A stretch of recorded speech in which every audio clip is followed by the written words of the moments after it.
Petri Wine brings you Basil Rathbone and Nigel Bruce in the new adventures of Sherlock Holmes.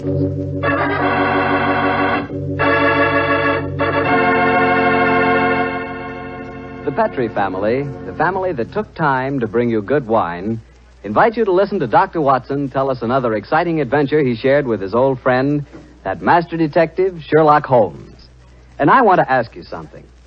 You know, every now and then I've told you about the good old American custom of serving a glass of sherry before dinner, particularly Petri California sherry. And I wonder if you've tried that Petri sherry. Really, a glass of Petri sherry is the best beginning a good meal ever had. Petri sherry is clear, fragrant, and truly delicious. It's a wonderful wine whose flavor is the essence of luscious, sun-ripened grapes. And Petri makes two kinds of sherry wine, a regular sherry and Petri Pale Dry. If you don't know which you prefer, try them both. Don't buy one, buy two. But remember, always buy Petri, because Petri wine is always good wine.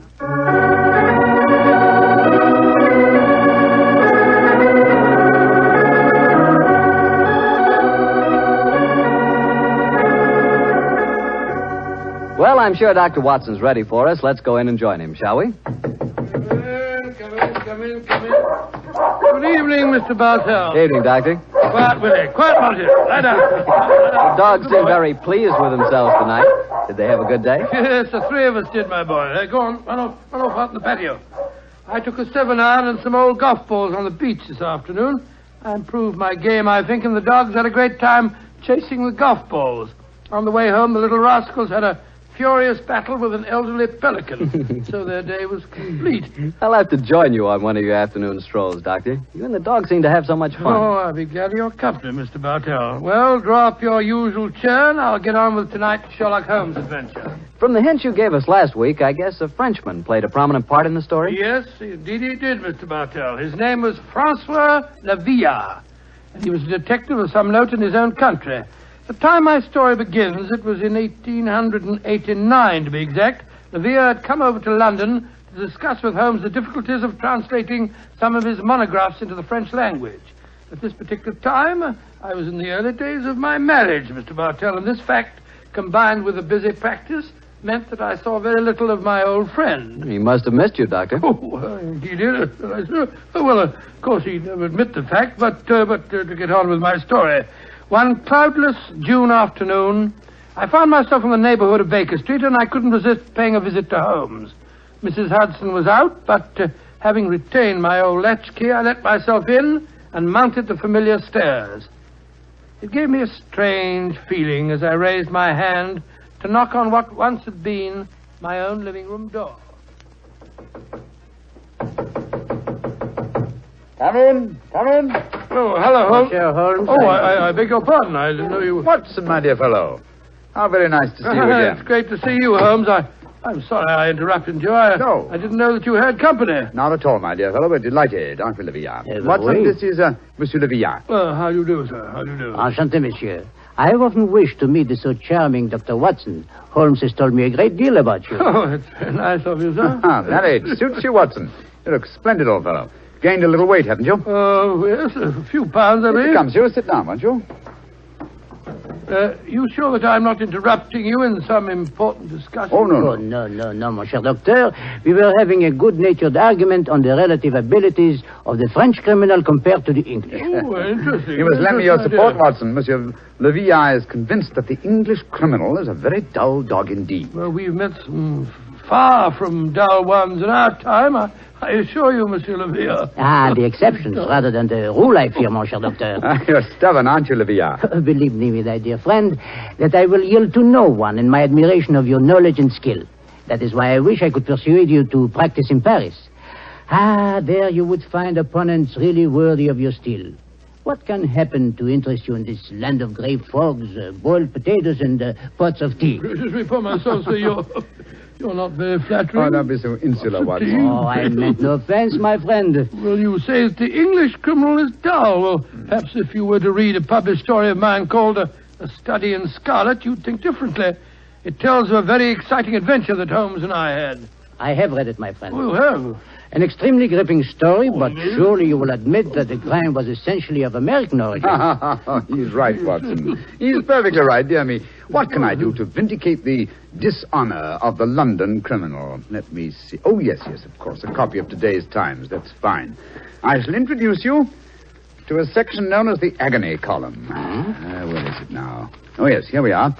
This should convince you of the color and variety of English life. The agony column? Mm-hmm. It sounds most painful. What is it, pray? A personal column is liable to contain anything from a lover's frantic appeal to his lady-love to a ransom note. In my profession, I've frequently found it an invaluable medium for contacting the underworld. Yes, now, here we are. Here's something. Dear me. Oh, dear, no. Today's column seems rather uninspired, I'm afraid. May I examine it? Of course, here you are. Merci. If the lady who helped my little boy across the road at the corner of Treadwell Street and High Auburn last Wednesday at 4 will get in touch with Box 845, she will learn of something to her advantage. We can be more colorful than that in Paris, my friend. Yes, I think we can do better than that, too. Yeah, look at this, will you? Oh, the printer must have been half asleep when he set up the type for this advertisement. Will any gentleman interested in discussing cryptography and cipher writing please communicate with Box XQL 696, the time? Oh, I fail to find this message any more stirring than the preceding one. You notice the execrable printing, don't you? Indeed I do. It is all mixed up. The first word, will, starts with a capital W and a capital I. The second word, any, starts with a small a, and then has a capital N and Y. It is a shocking example of typography. And when it occurs in a paper noted for its excellence in typesetting, one realizes that this is no mistake. What do you mean, Holmes? This is undoubtedly a code message. Come now, my friend. I defy even you to make a mystery out of a printer's negligence. I accept your challenge, my dear Leviat. If you recall, the Baconian bilateral cipher depends upon the use of two sizes of type. If we group the letters in units of 5, the arrangements of small and capital letters within the group should give us the message. Now, let's see. 2 capitals followed by 3 small gives us the letter H. Then 2 capitals, 1 small, 2 more. That gives us E. H. I still think you are trying to make an adventure out of a mere printing accident. No mere printing accident could so readily fall into one of the great traditional ciphers. Now, let's see. This message reads H-E-L, help, Q, too small, Q-U-I, quilter, help, quilter, L, too small and large, elms, help, quilter, elms, there it is, yes, penge, help, quilter, elms, penge. Help, quilter, elms, penge. What does that mean? Presumably that a man named Quilter, who lives at a house called the Elms, in the village of Penge, needs help. I see it now. A helpless victim held prisoner. He smuggles out this message as a harmless personnel, with strict instructions that it be printed on this art form. He knows that the amateurs of cryptography, to whom it is addressed, will decipher this call for help. Et voilà. Monsieur Villa, you seem ready to grant that adventure can exist in London, after all. The advantage, my dear Watson, of a more mercurial temperament than we Englishmen possess. Well, Villa, what about it? Shall we set off for Penge and rescue the ingenious Mr. Quilter from whatever dire fate awaits him in the elms? I'm all impatience. Splendid. Watson, I suppose you're too busy to join us. Too busy? Well, in your practice, I'm sure that you have patience to attend to. Yes, of course. Yes. As a matter of fact, I have 2 further visits to make today.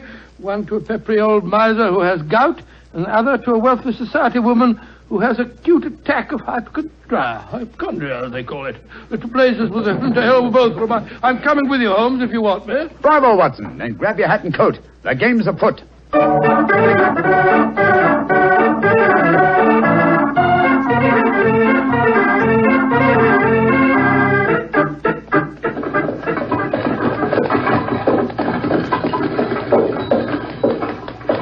Here you are, gents. The Helms Penge. Nice afternoon for a drive, wasn't it? Afraid it'll cost you 15 bob, though. There's a sovereign for you. You can keep the change. Blimey, thank you, Governor. Top of the evening to you, gents.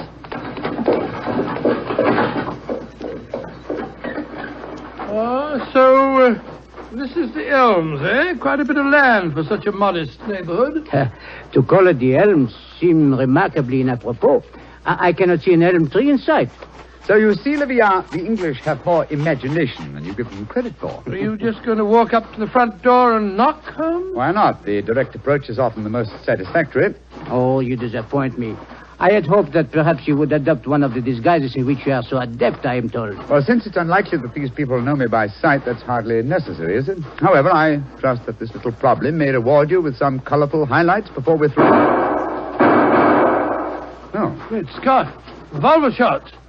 They came from the house. Ah, we are too late. Monsieur Quilter has been murdered. No, I think not. You will observe that the next-door neighbor to the Elms was mowing his front lawn as we drove up. He is still engaged in the same occupation. Obviously, revolver shots attract little attention in this vicinity. Mon Dieu, you mean that violence and sudden death are so common that they do not attract even the passing interest? No, VR. Even the British are not as phlegmatic as that. Then what is the answer to those shots, But Holmes? some member of this household is addicted to pistol practice. The fact that a shooting target is nailed to the back of that fence over there would further support the theory. Well, that's rather ominous, in my opinion. Well, here we are at the front door. Let's keep our wits about us anyway. Are you carrying a revolver, Dr. Watson? No, and a stethoscope, I'm afraid. I was prepared for sickness when I left the house today, and not for crime. I, too, am unarmed. How about you, Monsieur Holmes? Only a magnifying glass, I'm afraid. Hardly a very lethal weapon. Yes? My friends and I were calling on Mr. Quilter. Oh? Who are you? My name is Sherlock Holmes, and these are my friends, Dr. Watson and Monsieur Leviat. How do you do, madam? How do you do? Is Mr. Quilter expecting I you? don't know. We read his advertisement in the agony column of the Times today and came down here at once. Are you a relation of his? I'm his niece. Oh. My name is Doris Faversham. Come in, won't you? Miss Faversham, I suppose it is. Yes, Doctor. It's Miss Faversham. We heard 3 revolver shots as we were walking up the driveway. They gave us quite a start. Yes, mademoiselle. We were afraid that we might have arrived at the time of tragedy. Yes, indeed. Tragedy. Oh. My hobby is revolver shooting. I was doing some target practice in the back garden as you arrived. Revolver shooting, Miss Faversham. How very interesting. I flatter myself that I'm something of a marksman myself. Oh, really? Well, perhaps we can have a match. Won't you sit down? Your challenge intrigues me, Miss Faversham, but before I accept it, I should like to see Mr. Quilter. Well, Uncle George is paralyzed, you know. Oh, Spends all his time in a wheelchair. I'm not at all sure he'll see you. well, at least you can ask him, can't you, Miss Faversham? It is his custom at this time of the day to take a little nap. Perhaps tomorrow... Doris! He's still awake. Who's here? Yes, Uncle. Some men have come to see you, Uncle. Well, bring him in. Follow me, gentlemen.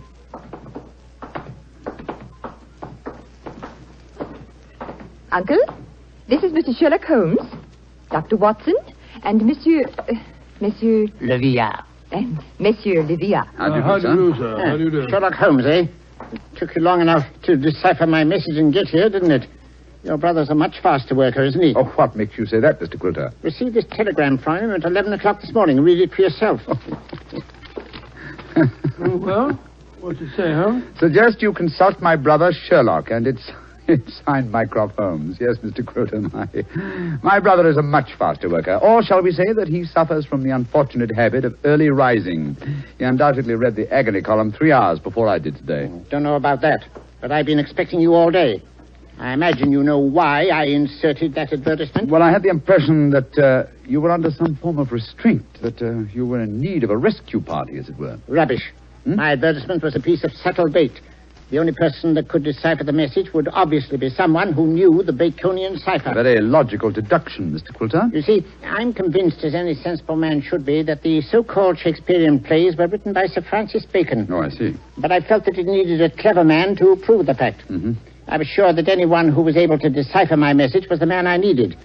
And what will it take, Mr. Holmes, to do the job? I'm a rich man. Name your fee. You mean to say that you inveigled Mr. Holmes down here just to do some research on the origin of Shakespeare's work? Oh, you needn't look so shocked, Dr. Watson. My uncle has offered to pay him a handsome fee. Well, what do you say, Mr. Sherlock Holmes? It's an interesting subject for research. I'll concede that Ignatius Donnelly and others have proved almost beyond doubt that William Shakespeare of Stratford-on-Avon did not write the plays, but I greatly doubt that Lord Bacon did. I may devote my leisure and later years to some investigation on the subject, but in the meanwhile, Mr. Quilter, I'm afraid I'm much too busy to undertake such an assignment. Please yourself. Show the gentleman out, Doris. Goodbye, sir. Good day, sir. Too bed you had this long drive down here for nothing, Yes, gentlemen. I'm afraid I quite agree on it. It would seem to me that your uncle has a distinct talent for practical joking, mademoiselle. Uncle? Oh, Uncle never made a joke in his life. Mr. Holmes, now that you're here, perhaps you'd like to indulge in a little shooting match. Thank you, Miss Faversham, but as I told your uncle, I'm a busy man. Good evening to you. Goodbye, gentlemen. Goodbye. Holmes, old fellow, you're losing your touch. You'd never made a blunder like this if I'd still been with you. It is comforting for an aspiring detective like myself to know that the great Sherlock Holmes is fallible. Yes, indeed. Then am I to assume that I must continue the case alone? What do you mean, continue the case? There isn't one. Quilter's in no danger. He's in desperate danger. What? I'm only afraid I may be too late to save him. But we have just spoken to the man. Oh, no. Did neither of you notice the traces of fresh loam on the boots of that supposedly paralyzed man? Gentlemen, I fear the agony column has led us to murder.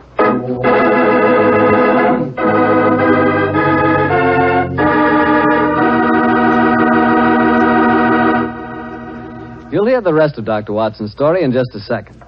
Time enough for me to mention that any meal is a better meal when it's served with a Petri dinner wine.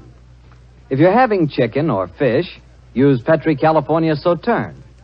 Petri Sauterne is a subtle, delicately flavored white wine that looks and tastes like captured sunshine. If you're having a roast or chops or any kind of meat or meat dish, then by all means serve Petri California Burgundy. Petri Burgundy is a hearty, full-flavored red wine. One of the most delicious red wines you ever poured from a bottle. Why not get a bottle of each? Petri Burgundy and Petri Sauterne. Then, no matter what you have for dinner, you'll surely have the right wine, a Petri wine. Well, Doctor, why did you have to break off your story there? Well, I had to break it off somewhere, Mr. Bartell, and that seemed to be the most exciting spot. It certainly was. I was convinced that the great Sherlock Holmes had been fooled for once.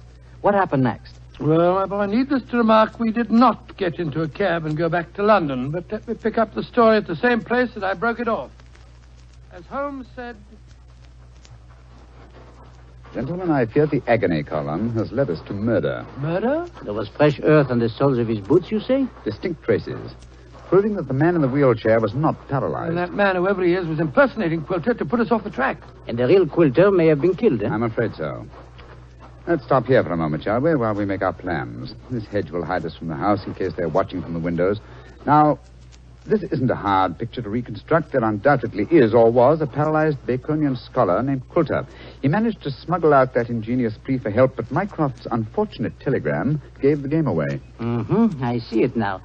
The people in there, holding him prisoner, forced him to reveal what he has done, eh? What they may have done to him, heaven alone knows. One of the criminals, guessing from the telegram that I might appear on the case, posed as the crippled Quilter. What's our next move, Holmes? Remember that singularly unattractive young lady skilled with a revolver? We must search the grounds as unobtrusively as we can. Search the grounds? For what? I can answer that question, Monsieur Docteur.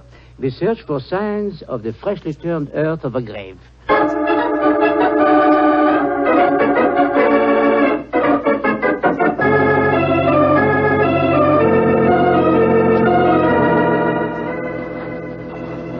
We didn't find any traces of the poor devil's corpse, thank heaven. No. A great disappointment. Dear me, you're very bloodthirsty, Livia. Hello. Look at the old fellow trimming the hedge over there. Must be the gardener. Let's have a chat with him, shall we? May be able to give us some information. Good evening to you. Evening to you, gentlemen. Really? You work for Mr. Quilter? That I do, sir. That I do. Ah, very fine work, too. I've seldom seen a better-kept garden. I thank you, sir. I do pride myself in my work. I wonder if you can help me. Be glad to if I can, sir. Did you see a telegraph boy deliver a message here this morning? That I did, sir. The boy came here about 10 o'clock this morning. I was a-clipping the front edge at the time. And you've been working here ever since? Yes, sir. Brought my lunch with me today and ate it in the garden. Has anyone entered or left the house since that telegram was delivered? No, sir. No one except yourself. I see. I suppose you occasionally run errands for Mr. Quilter? Not much these days, sir. The poor old gentleman keeps his chair in the house pretty much all the time, sir. I did run a message for him yesterday, though. Oh, you did? Where to? Well, sir, I was pruning the rose bushes under his study windows when the window opens and his hand comes out with a message. He told me to take it to the village office of the Times and to tell him to print it just the way it was. He looked kind of worried when he gave me the message, and he He whispered to me, just as if he was afraid in his own house. I'm much obliged to you. Here's 5 shillings for your trouble. Oh, thank you, sir. Much obliged to you, I'm sure. Good evening. Good evening to you, gentlemen. Well, so that's how the message was smuggled out. And no one has come to the house or left it since that telegram was delivered. Therefore, Coulter or his body must still be inside that house. We are going to search the house? Yes, we are. But we're not armed, and they certainly are. They probably won't even let us in. Yes, they will. We have an infallible key to entry, a woman's vanity. Come on.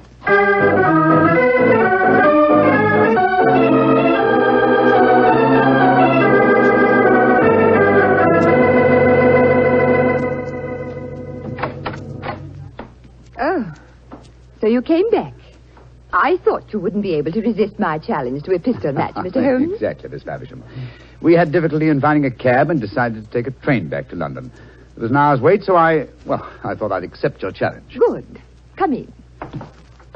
We'll go into the back garden. Thank you. Don't talk loudly. I think Uncle's asleep in the next room. Don't bring anybody in here, Doris. I want to sleep. All right, Uncle. This way, gentlemen. If your uncle wants to sleep, seems a funny sort of alibi. Oh, well, he's used to that, Doctor.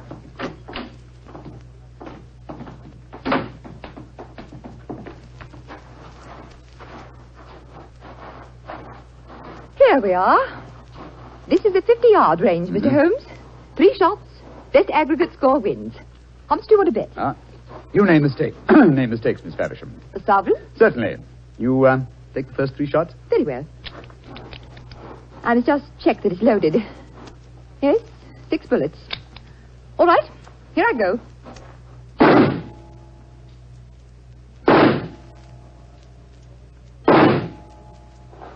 Bravo, Miss Faversham. Splendid. Bullseye and 2 winners. I can do better. Your turn, Mr. Holmes. Doris, who are these men? Friends of mine. I'll introduce you in a minute, Geoffrey. We're in the middle of a match at the moment. Your turn, Mr. Holmes. The revolver, please. Here you are. Thank you. You're sure you know how to handle a revolver? Oh, quite sure, thanks. Then why are you pointing it at me? Because I want you to raise your hands above your head. You too, whatever your name is. Doris, who are these men? Put up your hands. I shan't hesitate to shoot, I assure you. Come on. That's it. What in heaven's name do you think you're up to? Finding out what became of the real Mr. Quilter. Search the man, Watson. Right you are, Holmes. VR, go into the house, will you, and search it. Yes, but of course. Hello, this man had a revolver on his hip. Keep him covered with it. Here, stand still, you. Now, sir, who are you? From your resemblance to the man in the wheelchair that we saw earlier, I should say that you're a member of the same family. We're both relatives of Mr. Quilter. That's right. My name's Davies. I'm from the Australian branch of the family. Relatives, yes. And doubtless you stood to inherit his estate in the event of Quilter's death. You moved in on this defenseless old man, terrorized him, lived off him, and finally found it necessary to destroy him. You're talking absolute rubbish. You're telling the truth and you know it. I can tell by your expressions. Move back into the house, both of you. Come on. And keep your hands raised. All right, that's it. Come on. Lead the way into the study. The man posing as Mr. Quilter is still there. We heard him call out as we came in. Yes, we might as well confront the 3 of them together. Yes, he's still seated in the chair. He seems to be asleep. Leah! Did you find anything? Not a trace of the missing men, Monsieur Holmes. Davis, what did you do with Mr. Quilter? I didn't do anything with him. Of course not. He's sitting there in that chair. Well, it's no good lying to us. We know that man's an imposter. This is a fantastic situation. Nobody has left this house since the telegram arrived, and nobody has come to it, and yet Mr. Quilter has vanished. Good Lord, how can he sleep through all this talk? You'd think he'd been drugged. Sophia! We're idiots. You are unquestionably the most promising detective in France, and some people have been kind enough to grant me a similar status in England, and yet my old friend Watson has just solved the case. Oh, well, it was nothing. I was just too happy to... What? Solved it? Well, how? Listen to the breathing of that man in the chair. What? He's been drugged. There sits the real Mr. Quilter, the persecuted victim who sent a Cipher message for help. The man we spoke to earlier. Was you, Mr. Davies, impersonating Quilter. After you'd received us, you took off your disguise, adopted an Australian accent, and then hid your drug victim by placing him in his own wheelchair, knowing that would be the last place we'd look for him. And they would have kept him here until we had gone and then murdered him. What a devilish plot. Well, what have you got to say for yourselves? It was Geoffrey's idea, not mine. I didn't have anything to do with it. That's a dirty lie. You were in this as much as I am. Oh, this is splendid, simply splendid. Please continue the argument. It'll make interesting evidence in court. You can't take us into court. Of course you can't. What's the charge? Quilter's still alive, isn't he? When Mr. Quilter revives under Dr. Watson's ministrations, you will be charged, I have no doubt, with attempted murder, abduction, sequestration, duress, and probably several other counts. Monsieur Villard, if you will find us a cab, we'll take these miscreants to Scotland Yard. Our work is done.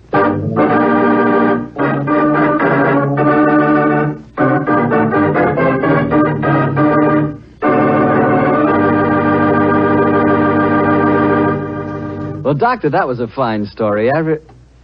What are you fidgeting for? Fidgeting me? Well, I'm expecting a guest. I thought I heard him just now the front door. A guest? Now, you're being as mysterious as Mr. Holmes. Oh, not quite. You see, come in. Dr. Watson, how are you, you old rascal? Gregory, my boy, it's great to see you again. Mr. Bartell, meet my friend, Mr. Gregory Hood. Not the Gregory Hood. Mr. Bartell, I like the way you say that. Yes, Mr. Bartell, this is the Gregory Hood. Mr. Bartell, if you listen to Dr. Watson, he'll lead you to believe I'm much more important than I am. I'm quite a simple person, really.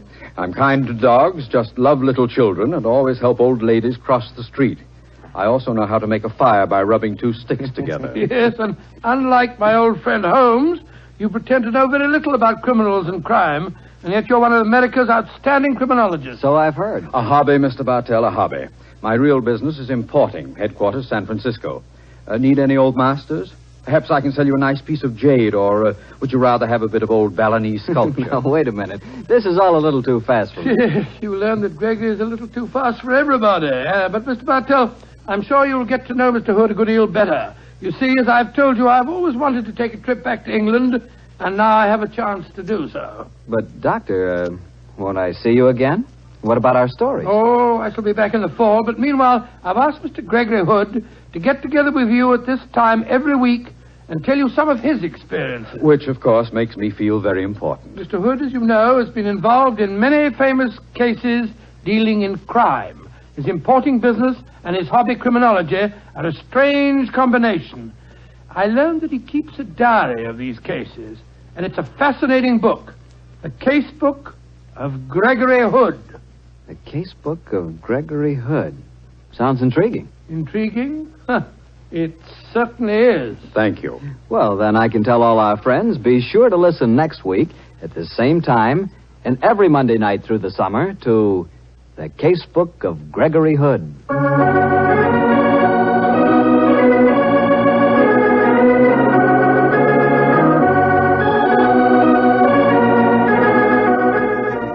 Tonight's Sherlock Holmes adventure was written by Dennis Green and Anthony Boucher and was suggested by an incident in Sir Arthur Conan Doyle's story, The Sign of Four. Music is by Dean Fossler. Mr. Rathbone appears through the courtesy of Metro-Goldwyn-Mayer, and Mr. Bruce through the courtesy of Universal Pictures, where they are now starring in the Sherlock Holmes series.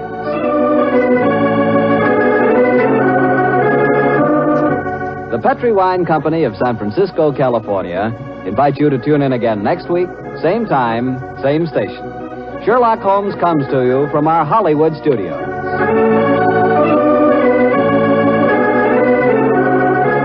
This is Harry Bartell saying goodnight for the Petri family. This is the Mutual Broadcasting System.